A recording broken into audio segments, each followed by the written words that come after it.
All right, buckle up, everyone, because today's deep dive is taking us into some seriously uncharted territory. We're talking alien encounters, UFO phenomena, all that good stuff. And let me tell you, we've got some seriously fascinating material to work with today. Yeah, this one's a doozy. We're diving into an interview with Dolores Cannon, who you might know as a hypnotherapist. She spent decades, like her whole career, delving into past life regression and UFO investigations. But here's the thing, she didn't just collect stories. Cannon claims she actually started communicating with extraterrestrial. Wait, hold on. She was talking to aliens through the people she was hypnotizing? That's what she claimed, yeah. It's a pretty wild idea, right? Definitely piques the curiosity, to say the least. So we're talking spaceships, alien interventions, even a whole new Earth, she Yeah. mentions. Okay, I am officially intrigued. Let's unpack some of these extraordinary claims, shall we? Where do we even begin with this? What part of Cannon's work really jumps out at you? Honestly, one of the most fascinating things is how she flips the script on the whole abduction phenomenon. Instead of these scary, sinister beings that a lot of people imagine, she paints a totally different picture. So, not the little green men with probing fingers that Hollywood loves to portray. Not exactly, no. She actually suggests that a lot of the fear surrounding abductions might be coming from distorted memories. Like, our brains aren't accurately recalling what happened. That's one interpretation. She even points to things like modern pollutants and chemicals messing with our brain chemistry, potentially influencing how we remember these events. Huh, interesting. So, are you saying the way we're remembering these encounters might not be the full picture? It's possible. Cannon goes so far as to say that the aliens themselves, they prefer abductees to remember nothing at all. She claims these interactions have been happening for ages, like way longer than we realize, and that they're usually meant to be helpful, not harmful. Okay, now that raises a bunch of questions. If they're trying to help us, why the whole memory wipe thing? What are they trying to hide? Well, her explanation is that if they revealed themselves openly, full-blown alien contact, it could cause mass panic. Like society just wouldn't be able to handle it. I mean, it's not the craziest idea I've ever heard. Right. It's like a common trope in sci-fi. Humanity's not ready for the big reveal. Yeah, exactly.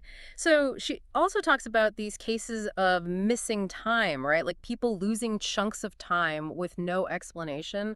What's her take on that whole phenomena? Oh, she's got some really captivating stories about that. Like one woman, she loses half a day while she's out getting lunch for her coworkers. Another one, she's driving on the freeway and poof, time just vanishes. Hold up, losing half a day getting lunch. That sounds like maybe she just got distracted by a really good sandwich, not alien Right. shenanigans. Well, Cannon's explanation is a little more out there. She suggests that the aliens are literally manipulating time and space. Like they can pluck cars right off the freeway and no one remembers a thing. Okay, but that brings up the whole issue of selective memory manipulation. If they can erase memories of people witnessing these events, wouldn't that require some seriously advanced tech? I mean, way beyond anything we can even imagine. And if they have that kind of power, why even bother with the whole secrecy thing in the first place? Yeah, it's a bit of a paradox. But Cannon goes even further, introducing this concept of condensed time, where people experience things happening way faster than normal time, almost like a time warp. Condensed time. That's trippy. Got an example of what she means? She talks about this woman driving home late one night, around midnight, and she sees a cat right in the middle of the road, completely frozen, like it's stuck in a different dimension or something. Okay, now that's an image that's going to stick with me. Frozen cat, caught between dimensions. So what's Canon's explanation for this weirdness? Well, she suggests that the aliens sometimes have to, like, pause our world for a split second to download information into our subconscious minds. She even compares it to a software update, but on a cosmic scale, of course. So we've got aliens messing with our memories, manipulating time, and potentially even downloading info into our brains. It's a lot to take in. But hold on to your hats, folks, because Cannon's claims get even wilder when she starts talking about the origins of life on Earth. Oh, yeah, this is where things get really interesting. She basically claims that life on Earth, it wasn't some random accident, but a deliberate act of creation by advanced extraterrestrial beings. Wait, are we talking full-blown alien genetic engineers here? Like they cooked us up in a lab? Well, not a lab in the traditional sense, but she describes these massive bioengineering facilities where these manipulations allegedly took place. So according to Cannon, humanity is the result of some grand extraterrestrial science project. What was the point of all this, though? Why go through the trouble of creating us in the first place? Cannon calls these beings culture bringers, sharing knowledge and technology with developing civilizations, like planting seeds across the universe. Okay, I can see the connection to ancient myths and legends here. Stories of gods coming down from the heavens, sharing wisdom, shaping civilizations. But is there any actual scientific basis for this whole alien engineered life thing? That's where things get a little murky. A lot of Cannon's work relies on hypnotic regression, which isn't exactly a scientifically validated method. It's definitely fascinating, but we got to be cautious about taking it as hard evidence. Right, gotta balance that open mind with a healthy dose of skepticism. But even if we entertain the possibility for a moment, doesn't this raise some serious ethical questions? We're talking about potentially playing God with another species here. If these beings did create us, do they have the right to manipulate us without our consent? Those are definitely questions that Cannon grapples with in her work, but her narrative takes an even more dramatic turn. She goes on to describe how this grand experiment of creating a perfect species on Earth was disrupted by something totally unexpected. Hold on, there's more. Did the aliens just get bored and move on to a different project? Not quite. According to Cannon, something crashed into Earth, a meteorite carrying unknown bacteria, and that's what introduced diseases to the human species. So, like a cosmic contamination event that messed up their whole perfect species plan. That's how Cannon interprets it. And she believes this event had a huge impact on human evolution, making us vulnerable to disease and death. Okay, this is getting good. So, what happened next? Did the aliens just cut their losses and abandon the experiment? Or did they try to fix what the meteorite broke? So, they kind of messed up their perfect little experiment and now they're stuck cleaning up the mess. Kind of, yeah. Cannon suggests that they're still invested in humanity, like they're actively trying to repair the damage from this whole cosmic contamination thing. Okay, so the abductions, the cattle mutilations, all that weird stuff, it's all part of some big plan to fix humanity 2.0. That's what she's proposing. She talks about them searching for cures to diseases, manipulating DNA to make us more resilient, even experimenting with ways to extend our lifespans. Hold on, are you saying they're trying to make us immortal? Not necessarily immortal, but definitely trying to improve our longevity. She even says the cattle mutilations are part of this testing process. Testing. What do cows have to do with human longevity? She sees it as a way for them to analyze how our food and environment impact our biology. Okay, but still, experimenting on cows, that's pretty messed up, even if it's for the greater good of humanity. Yeah, the ethics of it all are definitely questionable. But Cannon's narrative doesn't stop there. She goes on to describe a future where Earth goes through this massive transformation, shifting into a new dimension. All right, now we're talking this new Earth idea. Can you elaborate on that? What exactly is she envisioning? She describes it as a higher dimensional reality. Like a different plane of existence. Exactly. A world free from all the pollution, negativity, and conflict that we're dealing with now. So like a utopia. Yeah, kind of. A paradise where humanity can finally reach its full potential, huh? That's the idea. But what about the people who can't make the leap to this new Earth? What happens to them? Well, this is where things take a bit of a dark turn. Cannon suggests that those who cling to the old ways, the ones who haven't evolved their consciousness, they'll be left behind on the old Earth. Left behind? What does that even mean? Do they just get left to deal with the mess while everyone else ascends to this higher dimension? She describes it as a period of major Earth changes, upheavals, a cleansing process. Like natural disasters. Potentially. She definitely paints a picture of a world in turmoil, a stark contrast to the harmonious new Earth. So it's like a cosmic survival of the fittest. Only the spiritually evolved get to inherit this new paradise. It's a pretty intense concept. And is there any scientific basis for this whole dimensional shift thing? Well, it's important to remember that Cannon's work relies heavily on anecdotal evidence from hypnotic regressions, not traditional scientific methods. So while her ideas are thought-provoking, they should be taken with a grain of salt. Right. Got to keep that critical thinking tap on. But let's say hypothetically this new Earth does exist. What's the role of the aliens in all of this? Are they just observing this shift, or are they actively influencing it? Cannon believes they're playing a more active role. Like they're trying to prepare us for this transition. Preparing us. How? Sharing knowledge, technology, even manipulating our DNA to help us adapt to the changing frequencies. So they're giving us a cosmic upgrade. In a way, yes. But again, it raises those ethical questions about consent and manipulation. It's a complex situation for sure.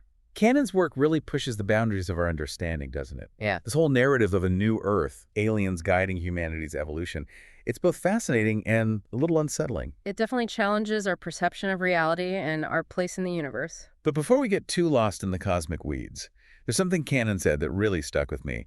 She talks about how the aliens view humans as children of the stars. Yeah, it's a beautiful image. Like we're all connected to something bigger than ourselves. It reminds us that we're not alone in this vast universe. She also claims that they see great potential in us, but also a tendency towards self-destruction. It's like they're both hopeful and concerned about the path we're on. Like a parent watching their kid navigate the ups and downs of growing up. It's a complex dynamic that she portrays, a mixture of guidance, intervention, and respect for our free will. But ultimately, she emphasizes that the choices are ours to make. We can't just rely on the aliens to save us from ourselves. Exactly. It's a powerful message, a call to take responsibility for our actions and shape our own destiny. Even in the face of cosmic forces beyond our control. And that brings us to some of the most intriguing revelations from Cannon's work. Her descriptions of the alleged interventions and manipulations happening right now, like beneath the surface of our everyday awareness. This is where things get really interesting. Yeah. So we're talking about something beyond the occasional UFO sighting or cattle mutilation. What kind of interventions are we talking about here? Is it all cloak and dagger stuff? Or are there instances where these beings are a bit more hands-on? Oh, Cannon goes into both. She describes these beings influencing our thoughts and emotions, even our dreams. They can mess with her dream. That's what she says. She even suggests they can manipulate events on a global scale, nudging us in certain directions, preventing disasters, that kind of thing. Like, are we talking averting nuclear war or stopping a giant meteor from hitting Earth? Potentially, yeah. It's a big claim. It is. So how do they do all this without us noticing? Well, she talks about these interventions being very carefully orchestrated, often working through things like synchronicity and subtle influence. Synchronicity, huh? Yeah, like those moments where everything seems to line up perfectly. She even suggests they can manipulate probability, making certain outcomes more likely. So like they're stacking the deck in our favor, but without us realizing it. That's one way to look at it. But if they're so concerned about our well-being, why not just fix all our problems for us? Why all the secrecy and manipulation? This goes back to what we were talking about earlier about free will. Cannon emphasizes that these beings believe we need to learn from our mistakes, make our own choices, even if it means things get messy. I guess it makes sense. You can't really learn and grow if someone's always bailing you out, right? Exactly. But it's still kind of unnerving to think that we might be part of some cosmic experiment, even if it's for our own good. It's definitely a lot to wrap your head around. So Cannon talks a lot about this New Earth concept, right? The idea that we're transitioning to a higher dimensional reality, but it's not just about waiting for some magical spaceship to whisk us away to paradise, is it? Not according to Cannon. It's about inner work, personal growth, aligning ourselves with this higher vibration. So we have to do our part, raise our own consciousness in order to make this shift happen. Exactly. She describes the New Earth as both a physical place and a state of being, a level of consciousness characterized by compassion, creativity, interconnectedness. That sounds pretty idyllic. But if this shift is happening, why does everything seem so chaotic and divided right now? It feels like we're moving further away from that ideal, not closer to it. She acknowledges that this transition isn't going to be easy. She describes it as a process of purification, shedding old beliefs and structures that no longer serve us. So all this turmoil we're seeing, it's actually part of the process. That's how she sees it. Yeah. Like a necessary upheaval that will ultimately lead to a more balanced and harmonious world. Okay. This deep dive has been a wild ride, to say the least. We've covered everything from missing time and alien abductions to this whole new Earth concept and the idea of cosmic interventions. But as we wrap things up, I want to bring it back to the listener. What are the key takeaways from all this? What can we learn from Cannon's work, even if we don't necessarily believe every detail? I think one of the most important things is that she encourages us to expand our awareness, to consider possibilities beyond what we think we know, to question our assumptions about reality. To keep an open mind, right? Exactly. To explore the interconnectedness of all things. And to remember that we're part of something much bigger than ourselves. Maybe even part of a cosmic experiment, guided by beings with a much broader perspective than our own. Maybe. Well, folks, that's all the time we have for today's deep dive into the world of Dolores Cannon. It's been a mind-bending journey, to say the least. Until next time, keep looking up Keep asking questions and keep your minds open to the infinite possibilities that lie beyond the horizon. And remember, the journey of discovery never really ends.